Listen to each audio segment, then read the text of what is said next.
Estamos de regreso ahora por la mañana a través de ATV 35, televisión abierta en este viernes, ya comenzando lo que es el fin de semana, ¿eh? Así que todavía prometen lluvias en gran parte del país. Si usted va a salir, ande con su paraguas, con su mochila, con su sombrillita, ¿m?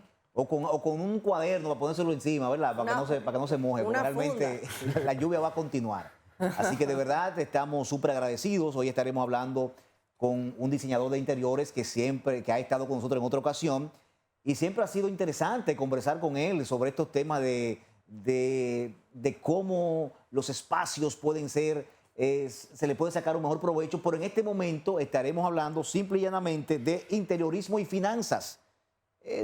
¿Tan costoso, no costoso? ¿Qué tanto se lleva? ¿Cómo se mezcla esto? Así que Felipe Méndez, un diseñador de interiores que está con nosotros aquí. Felipe, buenos días, ¿cómo te Hola, sientes? buenos días, qué bueno estar aquí con ustedes, chicos, de nuevo. Es Claro. bueno decir que Felipe madruga, ¿eh? No, ese es un invitado, miren, uno A que llega a tiempo a cada convocatoria que le hacemos aquí Se en hace Hora lo por la posible. Mañana. O cuidado, sé que tú eres muy intensa. No, bueno, ambas son correctas, pero Felipe realmente Compartimos eso siempre también. ha sido muy puntual. Ok. Sí, así es, Felipe. Bueno, este tema de interiorismo y finanzas surge a raíz de que él estuvo aquí con nosotros en una ocasión y tocamos ese tema del presupuesto a la hora de tú adquirir una vivienda y no contemplar el tema del interiorismo, pero ciertamente, debido a su expertise y a su trayectoria, siempre ha resonado el tema de las finanzas con este tipo de servicios, porque muchas personas pueden querer ponerle el precio al trabajo cuando realmente cada aspecto de este tema de interiorismo tiene su costo. Y claro, todo se adapta a un presupuesto, se trabaja en base a un presupuesto previo. Pero yo quiero, Felipe, que tú, como experto en el área, me cuentes y nos cuentes a todos los que están sintonizando cuál es esa situación con el tema de las finanzas y el interiorismo. Porque es un tema que vale la pena contar y mencionar a la hora de tú adquirir tu vivienda y qué situaciones puede traer esto cuando no se piensa de acuerdo a lo que uno espera. Sí, Susana, como ustedes bien han dicho, realmente es un tema muy importante porque al final del día todos necesitamos poder pagar por un servicio. Entonces, el interiorismo tiene sus costos, pero lo primero es que el usuario, el cliente, tiene que adaptarse a lo que puede pagar. A veces las redes sociales y el Internet llenan a las personas de ideas que no necesariamente pueden funcionarles en un punto y también quizás no pueden poder hacer esa inversión en el momento. Entonces, lo primero que debe de hacer un, un cliente al momento de buscar un interiorista es sentarse en casa y ver cuáles son sus prioridades, qué necesita, qué puede pagar, qué cosas puede utilizar, reutilizar, qué no, y qué necesidades tiene y qué posibilidades tiene el espacio que ha adquirido para poder cumplir con las expectativas. Felipe, y una persona pudiera, vamos a decir, una casa o un apartamento tiene varias áreas. ¿Se puede trabajar interiorismo por área o tú consideras que es mejor hacer un total general? Porque, si bien es cierto que tiene su costo,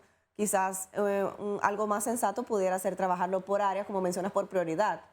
¿Qué tú piensas al respecto? Pudiera funcionar. Lo que sucede es que el interiorismo tiene muchas aristas. Hay la parte de intervención gris, que es muy importante que sea lo primero que tú hagas. No tiene sentido, si tú vas a hacer una intervención muy profunda en tus espacios, tú arriesgarte a amueblar y hacer inversiones de detalles si tú no tienes lo que es el lienzo listo, digamos los espacios. Cuando hay cambio de revestimiento, cuando hay cambio de iluminación, cuando hay intervenciones y remodelaciones muy profundas, es importante que primero esta parte se cumpla completamente y luego empezar con los detalles de mobiliario, de detalles de decoración, de detalles de ambientación. Entonces, es posible esta parte de poder lograr un proyecto completo por etapas, pero siempre lo primero y lo recomendado es que se aborde la parte gris. ¿La parte gris te refieres a...? A las reestructuraciones que haya que hacer. Digamos, como te digo, cambio de pisos, si tienes que hacer intervenciones, que mover una pared, que abrir un muro, terminaciones, detalles, cosas que generalmente producen mucho polvo, mucho sucio. No tiene sentido si tú, por ejemplo, tienes que trabajar revestimientos y cambio de un espacio, poner muebles, porque todo se te va a dañar. Lo correcto es tener primero un plan primero con tu propuesta de diseño, una propuesta bien acabada, bien depurada, bien conversada, con el usuario, o sea, el cliente, porque el interiorista tiene que estar claro de que está diseñando para alguien más. Entonces es importante tener primero la propuesta lista y el presupuesto bien depurado con las correcciones necesarias y luego entonces iniciar el proyecto y sí, es posible poder dividirlo en etapas, cuidando la prudencia del tiempo, porque los proyectos tienen su deadline. Entonces es importante que se cree un cronograma de trabajo en el que el cliente se sienta cómodo trabajando por espacios y por etapas, pero cuidando la línea de tiempo. ¿Cómo manejamos, Felipe, por ejemplo, tú lo mencionaste ahorita, de las redes sociales y eso? Sí. ¿Cómo uno tiene ese punto de referencia de ver espacios, por ejemplo, que utilizan Pinterest y tú ves espacios que se ven bonitos, ahí tú lo ves en el celular y tú, wow, qué chulo, yo quiero eso aquí, pero resulta que cuando tú lo aplicas, no te encuentras con lo que tú has hecho, o sea, como referencia de algo que tú ves. Sí. ¿Cómo manejar esa situación? Mira, la inspiración es importante. Es importante que el usuario, el cliente, al momento de contactar a un interiorista, tenga sus ideas de las cosas que les gustaría, las cosas que quiere, y que quizás crear su carpeta, porque de algún modo eso es motivador, ¿verdad? Sin embargo, es aquí donde entramos nosotros, los profesionales del área, y poder ver esa información que recibimos del cliente y nosotros encargarnos de decir, mira, esto no te conviene, esto te conviene, esto es muy costoso, esto no funciona para tu espacio. Entonces, es allí donde intervenimos nosotros para poder, digamos que, aterrizar esas ideas maravillosas que a veces los clientes tienen, que es completamente válido, pero no necesariamente se van a adaptar a tus posibilidades, sobre todo al tema de presupuesto. Bien. Y también el tema espacial, o sea, si tú, por ejemplo, quieres una cocina abierta con una isla gigante, pero tu piso no lo permite, pues entonces necesariamente te tienes que cambiar de idea. Entonces, uno, de la manera más, digamos que sutil, trata de orientar al cliente y con fundamentos, dice, mira, no te conviene esto, y presentar una propuesta de lo que realmente le conviene a ese usuario tener en su espacio. Felipe, ¿y cómo se maneja el tema de la eficientización de un presupuesto para que no exceda los límites? ¿Entiendes? Como que, ok, este proyecto va a costar tanto, pero muchas veces suelen surgir cosas en el camino, claro. algún imprevisto. Eso a veces se contempla, pero hay veces que se va mucho de la mano y ahí la persona entonces está con la cabeza. ¿A veces o siempre? Casi siempre. Se va Casi siempre, Felipe. ¿Cómo- Casi cómo siempre, ustedes manejan casi eso? siempre, porque cuando tú intervienes una estructura, por ejemplo, vieja, uno no sabe con lo que se va a encontrar. Se hace Exacto. un levantamiento previo, se toman previsiones, uno presenta un presupuesto con esas previsiones, pero no necesariamente va a funcionar. De pronto tú te encuentras con cosas que tú no te imaginas que podía haber pasado y que lamentablemente hay estructuras que vienen de intervenciones pasadas que quizás no fueron las intervenciones más ideales y no se tomaron en cuenta algunas cosas. Esto que tú mencionas, Susana, es importante porque primero uno tiene que organizarse con el tema del presupuesto y ser muy estricto con esto, porque a veces es el mismo cliente que de alguna forma quiere salirse de las posibilidades que tiene económicamente. Entonces es uno que va aterrizando en el proceso, va tratando de orientar de la manera más eficiente para poder acabar el proyecto y tener la menor cantidad de imprevistos posible, que siempre van a Siempre existir, van a siempre surgir. van a existir. Sí, Siempre van a existir. De momento en el proceso uno va tratando también de ahorrar porque de pronto hay cosas que van cambiando en el mercado y tú quieres quizás un mueble de una mejor calidad o algo así, y durante el proceso uno lo que trata es de que se eficientice los recursos que tenemos disponibles. Y, bueno, ahí, por ejemplo, cuando uno tiene el diseño, ¿verdad? O sea, ¿qué consejos usted le puede dar a las personas cuando a nivel de diseño y las cosas que esa persona pueda pagar? O sea, ¿cómo tú le buscas la vuelta a un presupuesto? Porque sí dijimos, claro, el diseño de interiores se adapta a cualquier presupuesto, pero cuando ya el presupuesto es más limitado, ¿cuál es la estrategia que ustedes utilizan para que puedan también tener un resultado óptimo? Tratamos de ser eficientes en el aspecto de elegir las piezas necesarias y que funcionen. Y sí, vuelvo y digo, insisto con esto, es importante recordar que uno está diseñando para otra persona. Entonces es bueno tener esa conversación de necesidades, esa conversación de posibilidades honesta. A veces la gente no quiere decir lo que puede gastar o lo que no puede. Y es importante sincerizarte con la persona que te va a acompañar en ese proceso de interiorismo. Porque al final tienes que recordar que el resultado es para ti. Entonces, mientras más honesto tú seas con tu interiorista, mientras más eficiente sea la conversación y la química entre ustedes, mucho más abierta puede ser la conversación para poder tomar decisiones siempre en pro del proyecto. Entonces, en ese aspecto que tú mencionas, siempre uno trata de elegir las cosas puntualmente para las necesidades de ese cliente. Cuando el cliente siempre quiere otras cosas, uno lo orienta, porque siempre pasa mucho que queremos cosas que a veces no podemos tener, que quizás no es el momento, pero hay que ver las cosas también por etapas, digamos. Si en el momento quizás no puede tener ese mueble espectacular que tú siempre has soñado, bueno, tienes uno similar y en el proceso pues vas logrando o haces las cosas cuando realmente puedes invertir lo que cuesta el proyecto que tú estás, al cual tú aspiras. Pero independientemente del espacio, se puede hacer algo. Por ejemplo, tú te puede dar el caso de que tú tengas, qué sé yo, tu habitación, tienes tu closet, pero ya no te cabe la ropa en el closet. O sea, ¿hay forma en ese sentido, por ejemplo, de que se pueda hacer algo o no? Sí, sí, claro, claro, hay posibilidades para todo. O sea, uno se encuentra hoy en día, y lo mencionaba cuando nos reunimos aquella vez, que tenemos espacios hoy en día muy reducidos. Entonces tenemos que ser eficientes con el uso del espacio. Y hay muchos recursos de muebles y de diseños para poder eficientizar esos espacios. Sobre todo eso que tú mencionas de los closets, que tenemos mucha ropa y a veces, bueno, siempre hoy en día los closets son mucho más pequeños. Entonces hay recursos, hay empresas que trabajan los muebles modulares perfectamente y uno acompaña al cliente en ese proceso para poder eficientizar esos espacios. Claro que sí.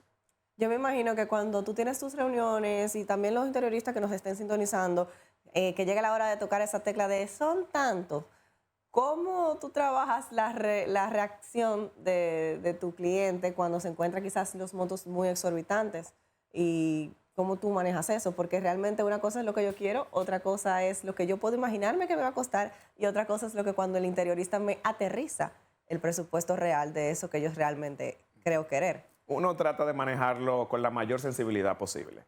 La primera conversación es que tú sepas cuánto va a cobrar tu interiorista, cuáles son los recursos económicos que tienes que invertir para poder tener un interiorista. Y hay muchísimos planes. Hay interioristas que tienen planes, hay otros que trabajan con criterios distintos, pero lo importante es tú tener esa parte del profesional clara.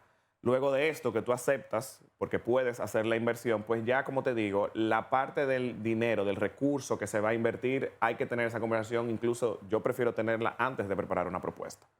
Prefiero tener esa conversación incómoda y sincera antes de preparar una propuesta, porque las propuestas toman tiempo. Entonces no ganamos nada con durar 3 meses preparando una buena propuesta de diseño con mucho detalle y que cuando el cliente la reciba sea algo que esté completamente distanciado de sus posibilidades y su realidad económica. Entonces siempre es bueno tener esa conversación desde el inicio. ¿Y cómo hacerlo con los clientes que siempre buscan lo más económico, ¿no? De que te pueden hacer una propuesta, pero también están consultando otros más. Sí. Y tal vez tú pierdes tu tiempo y realmente, pero ven acá, o sea, te esmeren a hacer una buena propuesta, pero resulta que entonces toman otra porque les sale mucho más económica. Siempre pasa, pero generalmente nuestra metodología es que ya el cliente cuando se acerca a nosotros tiene que hacer, digamos que empezar a invertir. Porque se supone que la persona que busca el interiorista tiene que depurar y tener esa conversación con distintos profesionales y al final tú vas a elegir el que puedes pagar y con el que más cómodo te sientes. Nosotros no nos embarcamos en preparar propuestas si no hay un contrato de por medio o digamos que se toman las previsiones del lugar, porque es un tiempo que invierte nuestro equipo en preparar eso y entonces realmente hay que cuidar esa parte y que también el cliente no esté brincando de un sitio a otro, porque al final lo que queremos es optimizar el tiempo. Generalmente las personas que buscan el interiorista ya han hecho su diligencia, digamos, ¿verdad? Ha visto, las redes nos ayudan mucho, es una herramienta súper útil. Y realmente en ese aspecto ya la gente siempre está mucho más aterrizada porque también la gente se cuida de recibir esos sustos, de preparar algo que realmente al final no te conviene. ¿Y cómo se manejan, por ejemplo, los costos ya con el presupuesto? Hay un presupuesto X, se da una partida inicial, se va haciendo, ¿cómo va el proceso de los pagos? Es correcto, hay porcentajes importantes que deben de entregarse al inicio, sobre todo cuando vamos a hacer intervenciones muy profundas.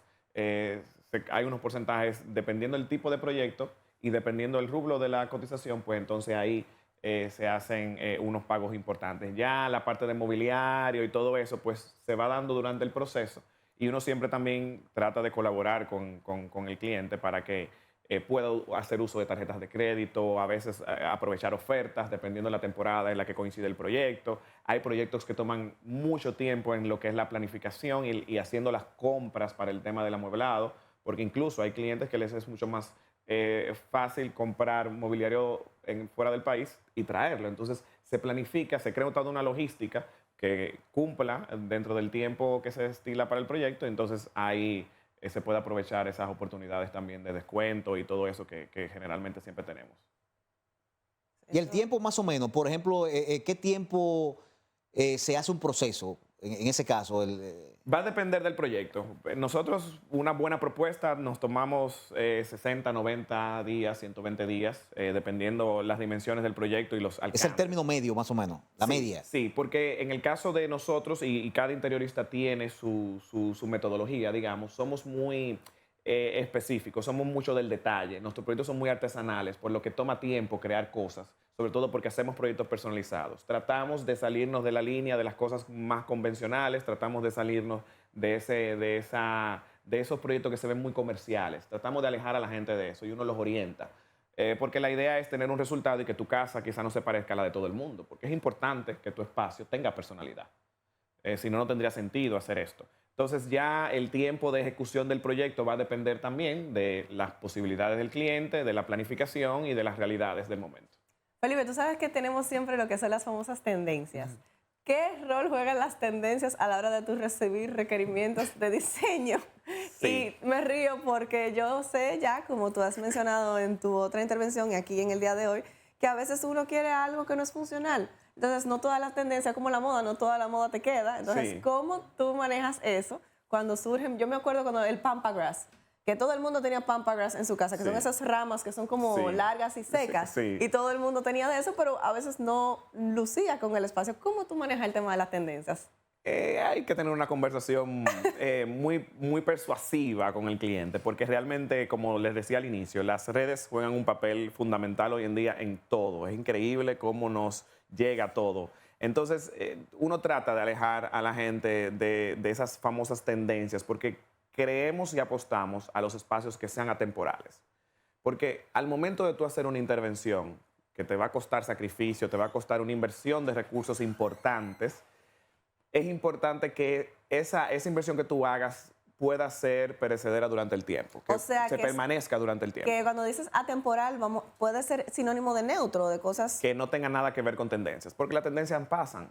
Entonces, es muy complicado tú embarcarte en un proyecto de un año y luego tener que remodelar dentro de 2 años. Quizás tú puedes ir cambiando detalles, pero yo trato de alejar al cliente de esas tendencias que todo el mundo tiene, porque al final queremos crear espacios con personalidad, espacios que sean completamente distintos unos de los otros y que realmente se adapten a lo que es el usuario final.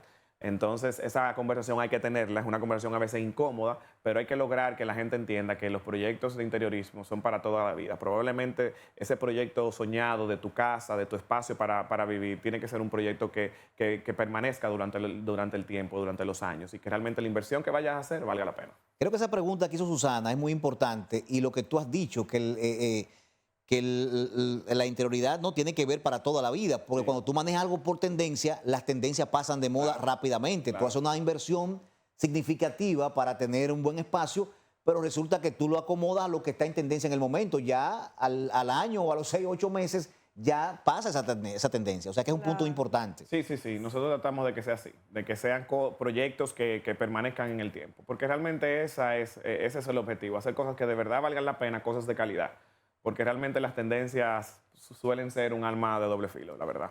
Esta pregunta quizá pudiera ser un poco contradictoria para ti como profesional en el área, pero si una persona no pudiera pagar un interiorista, ¿qué recomendación a modo de, bueno, déjame ver cómo yo me inspiro y hago algún ajuste en mi casa? Que obviamente es algo 0.99, por así decirlo, muy de principiante en comparación con lo que ustedes pudieran hacer, por ejemplo, por mí en un espacio.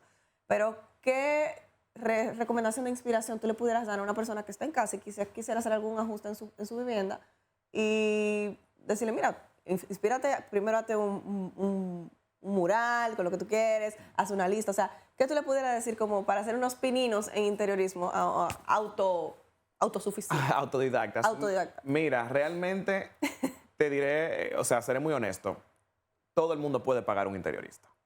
¡Wow! Hay posibilidades, hay muchas oportunidades en el mercado, solamente hay que tomarse el tiempo de buscar, porque probablemente tú no necesitas un profesional que te acompañe durante todo el proceso, probablemente tú solamente necesitas una pequeña asesoría y hay oportunidades de esa en el mercado. Tú tienes que identificar cuál sería esa oportunidad, porque las hay. Primero, estar claro de lo que tú quieres, porque eso ayudaría mucho más a la persona que te va a asesorar, porque al final vas a gastar mucho más inventando. Por desconocimiento. Entonces, es bueno planificarse. Señor, la planificación es fundamental para todo en la vida. Si tú te planificas, tú puedes tener todo lo que tú quieras. Suena utópico, pero es la realidad. Cuando te planificas, puedes tener todo lo que tú sueñas. Entonces, si tú te planificas y estudias los costos de una asesoría, estudias las posibilidades, con el tiempo haces las cosas cuando tienes que hacerlas y las haces bien, pero las haces una sola vez. Bueno, siempre Felipe asertivo, ¿no? En Sí. todos los puntos que dice. Felipe, ¿dónde podemos localizarte en redes sociales, número telefónico? O sea, ¿cómo te puede contactar la gente? Sí. Mis redes son Deco e Interiores y el teléfono es el 829-885-9320. Ok, excelente, excelente. Claro, claro, Felipe. No te puedo dejar ir sin que me hagas un breve resumen. En el día de hoy estuvimos hablando sobre interiorismo y finanzas. Yo quiero que tú, a modo de recapitulación, me digas como así en bullets el ABC que hay que tomar en cuenta para que el interiorismo y las finanzas puedan coexistir en perfecto equilibrio, por favor. Primero, lo fundamental es estar claro en el paso que vas a dar. Tener una conversación con tu familia, saber en lo que se van a embarcar, lo que implica. Y luego de esto, organizarse. La gente tiene que organizarse, hacer un presupuesto, aunque no sepas, imaginarte más o menos en proporción lo que vale tu propiedad, lo que puedes invertir, sentir qué facilidades tienes, cómo lo puedes hacer. Y ya que esa conversación esté en casa, buscar esa persona que te pueda acompañar y sentarte y decir, mira, tengo esto, ¿qué puedo hacer con esto? Esto es lo que puedo. Y entonces a partir de ahí empieza ese camino maravilloso de cambiar tus espacios para mejorar y verlo realmente como lo que es. Es una inversión para tener una mejor calidad de vida. Es increíble cómo el tiempo nos ha demostrado lo importante que es que nuestros espacios, nuestros hogares estén apropiadamente ambientados, porque eso nos hace sentir mucho mejor, la calidad de vida cambia perfectamente. Entonces, No, Felipe, muchísimas gracias de verdad por siempre traer información tan valiosa aquí a este espacio en Ahora por la Mañana y recordarte que las puertas están abiertas porque yo tengo una listica de temas que creo que deberíamos venir a desarrollar y la vamos a ir trayendo aquí a casita. Así que ustedes no se me muevan, que seguimos con muchísimo más de Ahora por la Mañana.